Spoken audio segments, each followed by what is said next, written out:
시청자 여러분 안녕하십니까? 레디 개장 시그널 진행의 김민아입니다. 오랜만에 반도체주들의 약진이 두드러진 하루였습니다. 어제 미증시 반도체주들을 살펴보면 SK하이닉스 ADR이 13%, 그리고 마이크론은 10% 넘게 급등하는 모습이 연출이 됐는데요. 여전히 중동 지역의 불확실성이 남아있는 상황 속에서 국제 유가가 5주 만에 최고치를 기록하기도 했지만 국내 시장 그리고 미국 시장에서 다시 한번 반등하는 흐름을 확인할 수가 있었습니다. 특히 어제는 한국의 반도체 수출액이 발표가 됐습니다. 7월 들어서 반도체 수출액이 작년보다 180% 넘게 급증했다는 소식이 발표가 되면서 우리 시장에 조금 호재로 작용을 했습니다. 다만 미국의 추가 관세 가능성이 여전히 변수로 남아있는 상황입니다. 미국이 일부 품목을 제외한 한국산 제품에 대해서 12.5% 관세를 부과할 가능성을 추가적으로 검토하고 있다고 전해지고 있기 때문에 앞으로 트럼프 대통령이 어떤 이슈를 발표하는지 지속적으로 체크를 해보셔야 할 것 같습니다. 이런 가운데 JP모건에서는 코스피가 12,500까지 갈 수 있다고 제시를 하면서 비중 확대 의견을 내놨는데요. 이유를 보니까 이 최근 한국 시장에서 발생했던 급락세가 다름 아닌 레버리지 청산 때문이다. 이런 식으로 수급적인 요인을 제시를 했습니다. 6월 말부터 지금까지 한 대략 3주 정도 국내 시장 삼전닉스 정말 많이 하락하는 흐름이 나왔었는데요.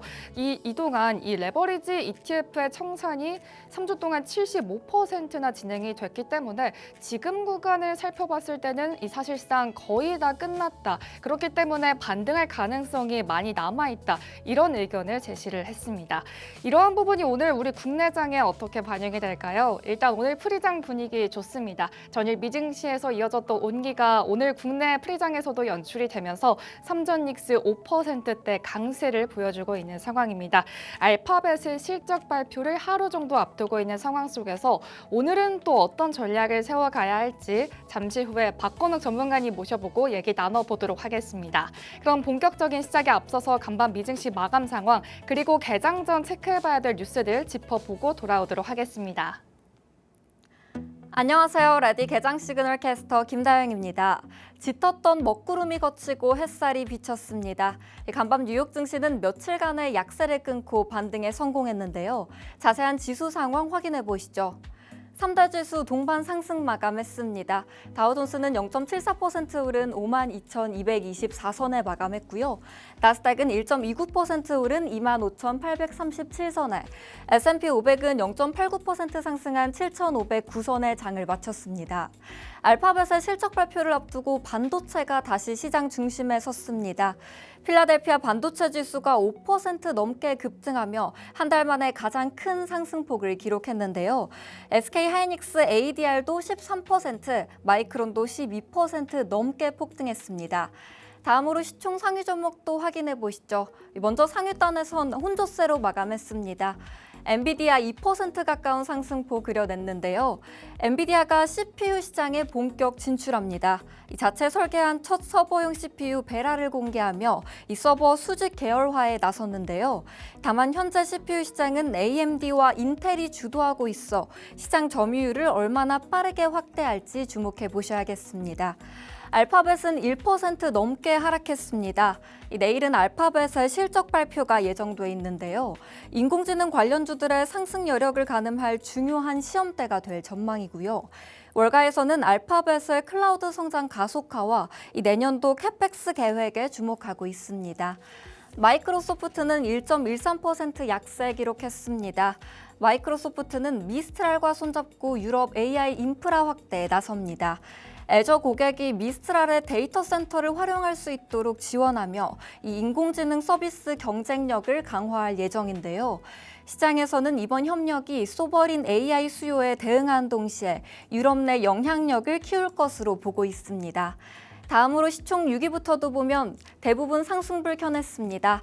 반도체주 반등 속에 브로드컴은 2% 넘는 강세 기록했고요. 스페이스X는 첫 실적 발표를 앞두고 반등에 성공하면서 시총 7위를 탈환했습니다. 한편 메타는 소폭 하락했습니다. 소문만으로도 시장을 흔들었던 메타의 클라우드 시장 진출이 가시화되고 있는데요. 엔트로픽과의 공급 계약 이후 AWS의 핵심 임원을 영입했다는 소식도 전해졌고요. 시장은 메타가 인공지능 인프라 수요 기업에서 공급업체로 사업 영역을 확대할 가능성에 주목하고 있습니다. 테슬라는 2% 넘게 올랐습니다. 한편 내일 실적 발표를 앞두고 로보택시 사업 지연에 대한 주주들의 불만이 커지고 있습니다. 사업 확장 속도가 당초 목표에 크게 못 미친다며 지연 원인과 향후 계획에 대한 설명을 요구하고 있는데요. 모건 스탠리는 자동차와 에너지로 단기 실적이 개선되고 있지만 장기적으로는 로보택시와 옵티머스가 주가를 좌우할 것이라고 분석했습니다. 일라이릴리도 2.49% 강세 기록했습니다. 노보노디스크가 일라이릴리를 상대로 허위 광고 소송을 제기했는데요. 자사 비만 치료제의 최고 용량은 제외하고 체중 감량 효과를 비교해 소비자를 오인하게 했다고 주장했고요. 해당 광고의 중단과 시정 광고를 요구하며 법적 대응에 나섰습니다. 다음으로 국제유가 흐름도 체크해 보시죠. 유가는 5주 만에 최고치를 기록했습니다. WTI는 2.11% 오른 84달러 선에, 브렌트유도 2.54% 상승한 91달러 선에 마감했습니다. 이란이 미국에 10일간의 휴전을 제안했다는 소식이 전해졌는데요. 다만 트럼프 대통령은 당장 이란과 대화할 생각이 없다고 밝히면서 휴전 기대감이 옅어졌고요. 후티 반군이 사우디아라비아 유조선 두 척을 위협하며 유가는 강세를 이어갔습니다. 다음으로 금은 시세도 체크해 보시죠. 금은 선물은 올랐습니다. 금 선물은 1.82% 오른 4,088달러 선에, 은 선물도 3.5% 오른 59달러 선에 마감했습니다. 투자자들은 중동 상황과 연준의 금리 기조에 주목하고 있는데요. 최근 횡보장이 이어진 만큼 새로운 매수세가 유입되면서 금값은 오름세로 방향을 잡았습니다. 네, 지금까지 미증시 마감 상황 전해드렸는데요. 월가에서는 장밋빛 전망이 쏟아지고 있습니다. S&P 500 지수 8,150전망까지 등장했는데요. 계속해서 상승 흐름을 이어갈지 계속해서 체크해 보시죠. 지금까지 미증시 전해드렸습니다. 안녕하세요. 개장 전 체크포인트 캐스터 김소정입니다. 여러 변동성 속에서도 반등에 성공한 어제 장이었습니다. 오늘 시장에 대응하기 전 짚고 가야 할 포인트 함께 보겠습니다. 첫 번째 포인트는 코스피가 강도 높은 차입 축소, 막바지에 들어섰다는 JP모건의 의견입니다. JP모건은 최근 코스피 급락의 배경으로 레버리지 ETF에 따른 변동성 확대를 지목했습니다. 한국 자산을 기초로 한 레버리지 ETF 순자산은 지난달 말 500억 달러까지 증가해 시장 규모 대비 미국의 약 4배 수준에 달했다며 이 과정에서 하락장마다 강제적인 디레버리징이 발생했고 한국 변동성 지수는 미국 변동성 지수 대비 약 5배 수준까지 확대됐다고 말했습니다. 그러면서 최근 시장 조정으로 ETF 규모는 260억 달러 수준까지 감소했다며 레버리지 ETF 청산이 약 75% 진행됐고 주식 헤지펀드 디레버리징도 50% 이상 진행된 것으로 추정한다고 설명했습니다. 그동안 코스피가 버텨온 강도 높은 차입 축소가 이제 막바지에 들어섰다는 건데요.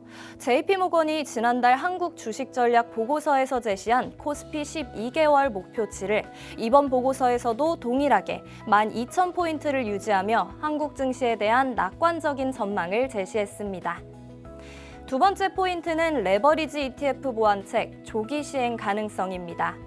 사실 레버리지 ETF로 인한 높은 변동성, 국내에서도 계속해서 주목하고 있었는데요. 8월에 예정되어 있던 보완책 시행이 앞당겨질 수도 있겠습니다. 이 대통령은 어제 오전 청와대에서 주재한 국무회의에서 삼성전자와 SK하이닉스의 단일 종목 레버리지 ETF가 시장 불안을 키웠다는 비판과 관련해 금융당국의 신속한 보완책 마련을 언급했습니다. 금융위원회가 지난주 발표한 보완책인 괴리율 관리 강화, 기본 예탁금 상향, 사전교육 확대, 단일 종목 레버리지 ETF 신규 상장 중단 등 대부분의 규제 강화는 8월에 시행될 예정이었는데요. 이 대통령은 신속하게 또 필요한 대응 조치는 더 과감하게 하도록 하라면서 시간이 너무 오래 걸리는 것 같다고 지적하기도 했습니다. 이에 금융위는 금투협 등을 통해 업계가 전산 작업 일정을 얼마나 앞당길 수 있는지 확인하면서 조기 시행 방안을 구체화하고 있는 것으로 전해졌습니다. 특히 괴리율 관리 강화는 거래소 세칙과 규정 개정만이 필요한 과제인 만큼 애초 발표한 8월 중보다 조기 시행 가능성이 높다는 전망도 나오고 있습니다. 세 번째 포인트는 미국 빅테크 기업의 실적 시즌 개막입니다. 이번 주 글로벌 증시의 향방을 결정할 이벤트가 기다리고 있는데요. 바로 미국 빅테크 기업들의 실적 발표입니다. 내일 알파벳을 시작으로 29일 마이크로소프트와 메타, 30일에는 애플과 아마존이 잇따라 2분기 성적표를 발표합니다. 이번에는 실적보다 앞으로 AI에 얼마나 투자할 것인지, 즉 캐펙스 가이던스를 유심히 보셔야겠습니다. 최근 글로벌 증시는 AI 피크아웃 우려가 제기되기도 하면서 이번 실적 발표에 더욱 집중하고 있는데요. 알파벳과 마이크론, 메타, 아마존 4개사의 올해 캐펙스 규모는 약 7,250억 달러, 우리 돈으로 약 1,000조 원에 달할 것으로 예상됩니다. 또 증권가에 따르면 과거 알파벳이 시장 기대를 웃도는 실적을 발표했을 때 삼성전자와 SK하이닉스의 한 달 평균 주가 상승률은 각각 11%와 17%를 기록했다고 합니다. 일각에서는 천문학적인 투자에 따른 감가상각비 증가와 잉여 현금 흐름 감소 등 수익성 악화 우려도 제기하지만 내일 알파벳이 자본 지출 전망치를 재차 상향한다면 범용 인공지능 구현을 위한 빅테크들의 지속적인 투자 확대와 메모리 수요 증가 기대를 높일 수 있겠습니다. 결국 빅테크 기업들이 AI 주도권을 잡기 위한 설비 투자를 줄이지 않겠다는 메시지를 제시하는 것이 반도체 피크아웃 우려를 해소할 열쇠인 셈이니까요. 이들이 제시할 캐펙스 확대 계획 유심히 지켜보시길 바라겠습니다. 지금까지 개장 전 체크포인트 캐스터 김소정이었습니다.